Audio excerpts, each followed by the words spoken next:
Namaskaram, Sadhguru. My name is Manyu. I am studying in second standard and I live in Bangalore. I saw your bike ride video in America. You are really cool and you ride so fast. I love it. Right now I am feeling left out as you are traveling outside while I am not even allowed to go to school. I really want to ride with you. My question is, are you okay with the idea of a kid being your pillion rider? And if yes, tell me, how do I contact you? If no, then tell me why no. Well, Abhimanyu, second standard, huh? So, that's one more than first standard. Progress. Well, Abhimanyu, you know you are the namesake of the very famous Abhimanyu, Arjuna's son, a brilliant young boy, very adventurous, brave as it comes. But unfortunately, his life ended too soon because he was in a bit of a rush. He grasped how to penetrate a formation in the battlefield, but he was not patient enough to figure out or to wait to understand how to get out of that formation. So he got killed as a young boy, brave young boy, still celebrated, but unfortunately, the adventure didn't turn out well. So, Abhimanyu, let's understand this. Well, you're longing to ride with me, wonderful. Maybe if you fulfill a few conditions, you will ride with me in the next few months. First of all, I want you to understand, what is it that is exciting you? Well, you're not able to school, that should excite you. Well, I'm riding a motorcycle, that's exciting for you, that's nice. But adventure is not just upon a motorcycle. It's about going beyond limitations. When you start stretching to break limitations, physical, mental, emotional and perceptional limitations that you have, then you're in an adventure mode. Adventure is not about doing a particular kind of activity. There is no specific activity that you can call as adventure.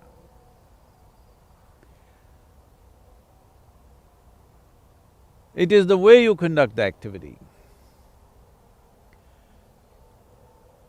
Well, probably your idea of adventure, I think the word that you use is exciting. A particular activity may seem exciting, but the same activity can become boring over a period of time. A lot of people, ask your parents or adults around you, they were very excited when they got their new job or their first job. But after some time, they're suffering their job. Like this, people are very excited because they went to a new place. After that, a little bit of repetitiveness, then it gets boring. So do not ever look for exciting activity. There is a way to make any activity exciting. That's what you should look at. If you know how to make every activity that you perform exciting, small or big, doesn't matter, littlest things in your life, you can make it very exciting. All that it takes is, in every simple activity, you're seeing how to break some limitation, how to go beyond certain limits that your body sets, your mind sets, your emotions set. and your very perception sets upon you. When I say perception, because you're a second standard boy, I'm telling you all this. The others, the adults who are listening, they're little getting bored, but most will grow old and die without realizing these simple things. When I was a child, you must be 7, 8 years of age. When I was at that age, what intrigued me was, if I see a tree, why am I not able to see what's behind it? If I see my finger, I'm not able to see the other side of it, why? So, well, I did not know all these theories of light and it reflects and that's how you see, but I wanted to bend my eyes and see somehow. Well, I didn't get my eyes around, my eyeballs wouldn't go out and do that. But then I saw, in the process of seeing something, the vision itself, I don't know, you must check with an ophthalmologist to what extent what I'm saying is true, but in my experience, I find more than 50% of what you see is in your mind. It's your mind which sees, not your eyes. Your eyes take an image inside, but the process happens there. If you refine that process, at least 50% of what your eyes cannot see, you can see.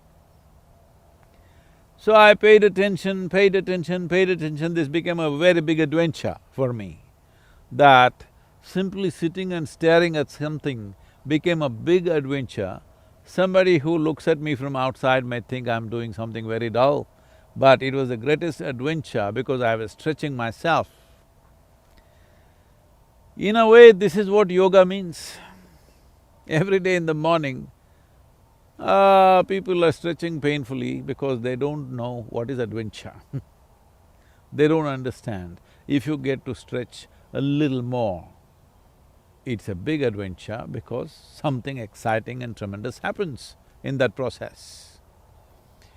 So adventure is not about looking for exciting things to do, adventure is about doing all the tiniest little things that we do in an exciting manner.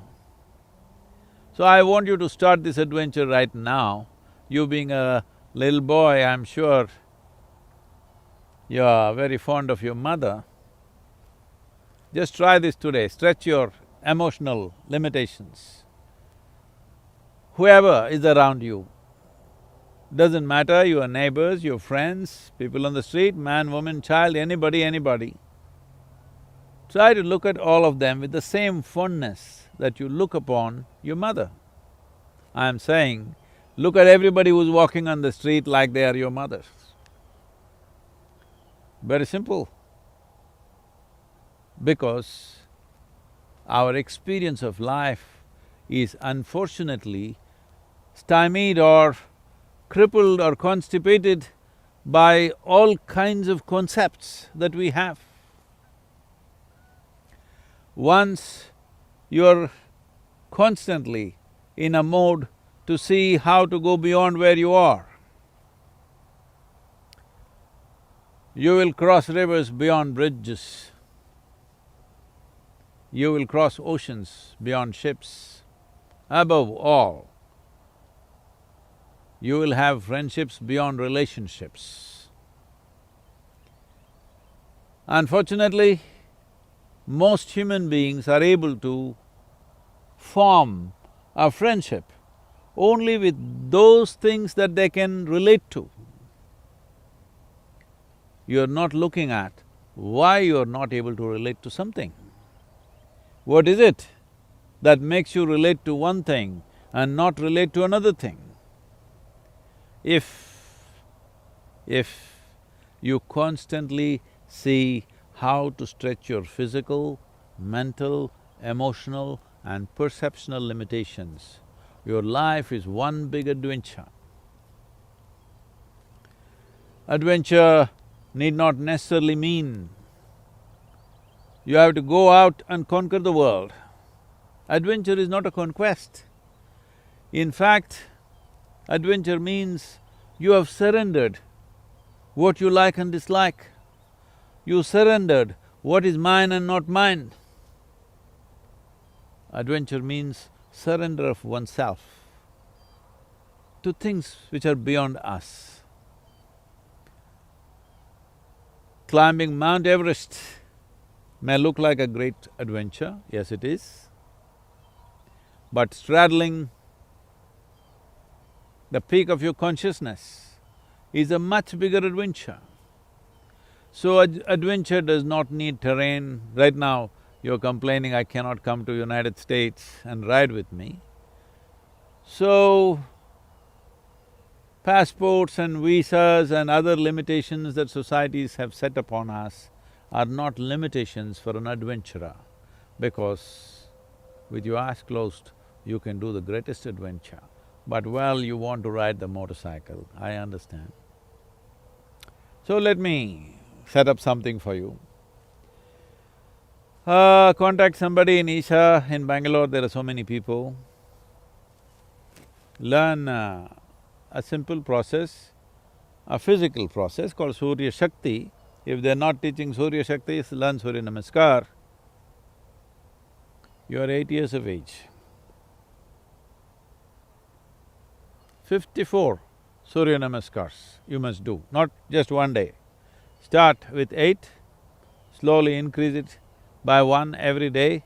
After a week, hold it there for 3 to 4 days and again increase it by 1 every day.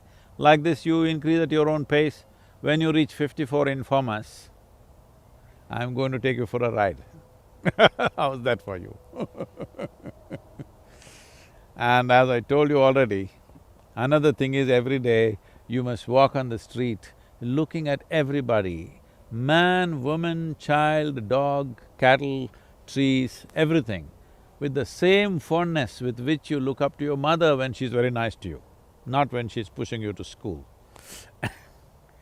How you feel about her, like that you look at everybody. So you've broken the physical limitation and you've broken the emotional limitation. Other two things I'll excuse you because you got 50%, man, you can ride with me. And above all, if you ride with me, you need strong arms to hold on, otherwise you will fly. So you need to do 54 Surya Namaskars. When you're able to manage this every day, you're going to ride with me for sure. Okay? Is that good? One more question is there? So, as a part of this exploring spiritual America, we been going through various things. As you know, we started from Tennessee, from Isha Institute. Around Tennessee, the ashram where we are, this was Cherokee Nation at one time. And now the infamous Trail of Tears and the Indian Removal Act, which did that, it left a lot of pain and misery in people, terrible things happened. Well, that's history.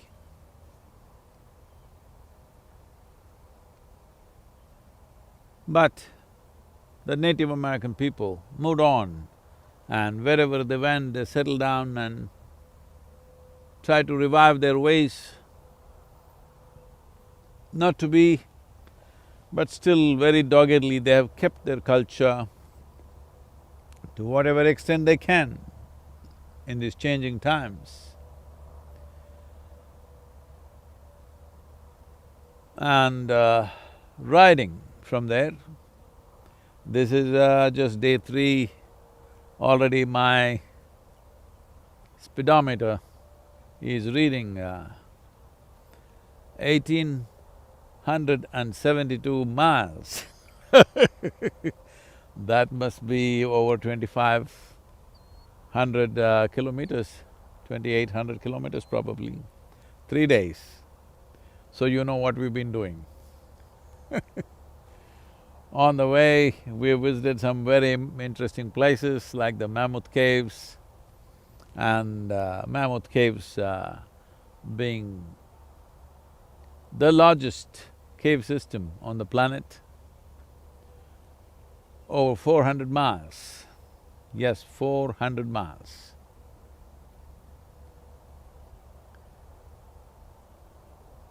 People are asking me variety of questions from family, from friends and various other volunteers. Sadhguru, what is it that drives you like this? I just want you to know, I am the one who is driving it, nothing driving me anywhere. Well, adventure or sense of adventure springs in you not because of your need for conquest.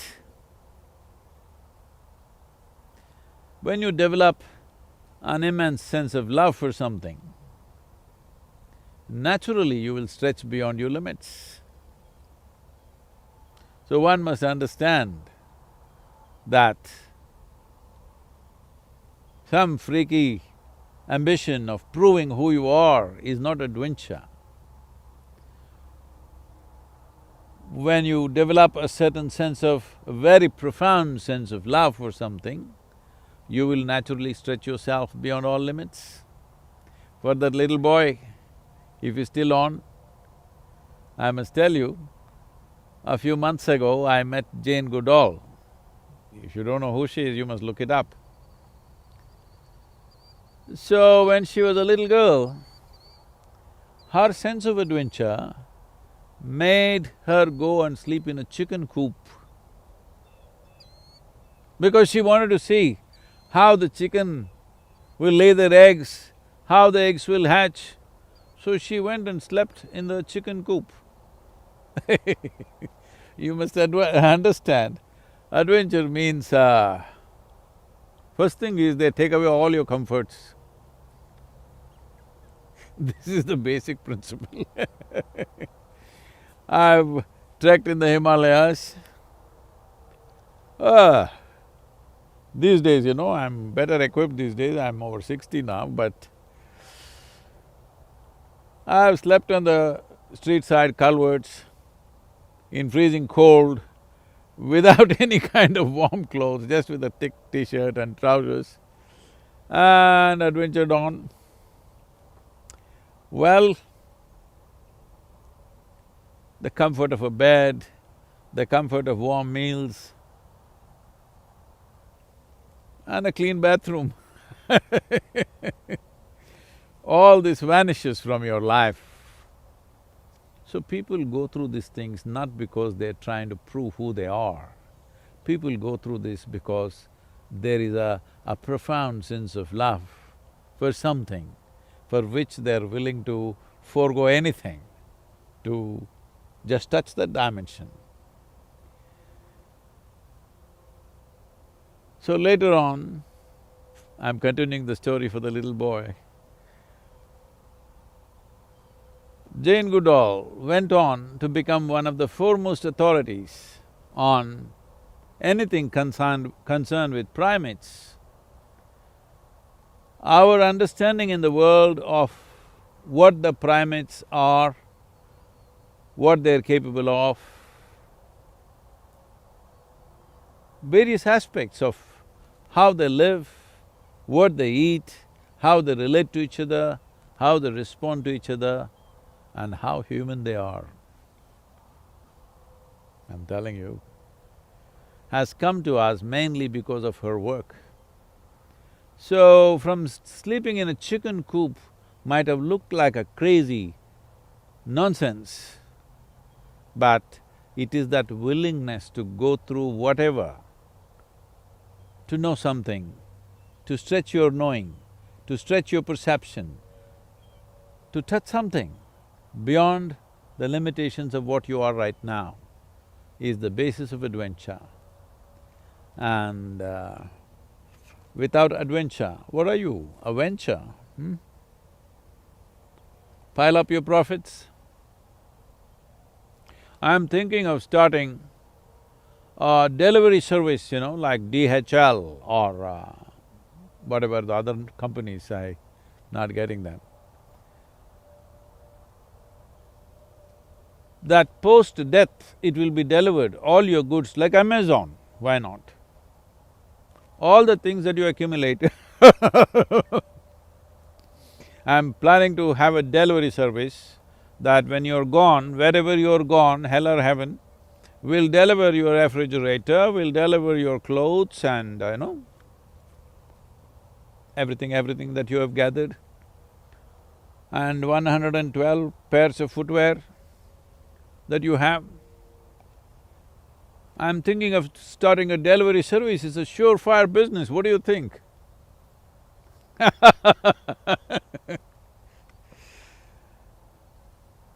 Time to adventure. That means you're not a transactional life, you're just a life. Because life is not a transaction. Life is about transcendence, not transactions. If you do not transcend your own limitations, if you do not transcend the limitations of your concepts, the limitations of your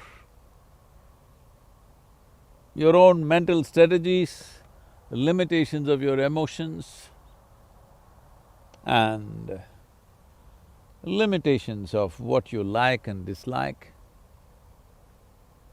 there's no adventure, just a venture, profit-making venture.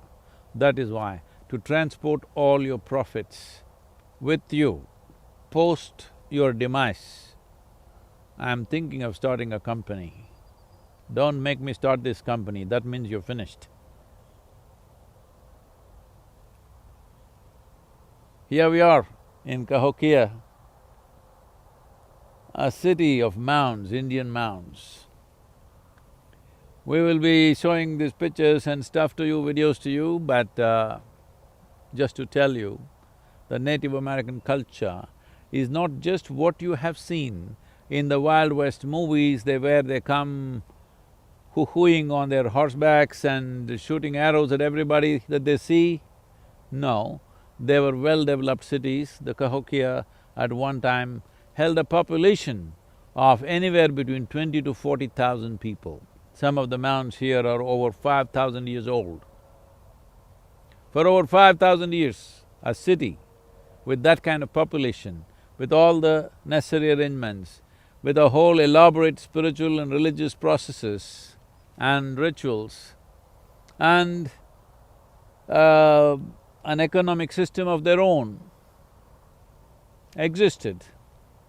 They have been living in this land for anywhere between 10 to 40,000 years. They're as much land as land is. So we will be exploring Cahokia today. Be with us, ride with me.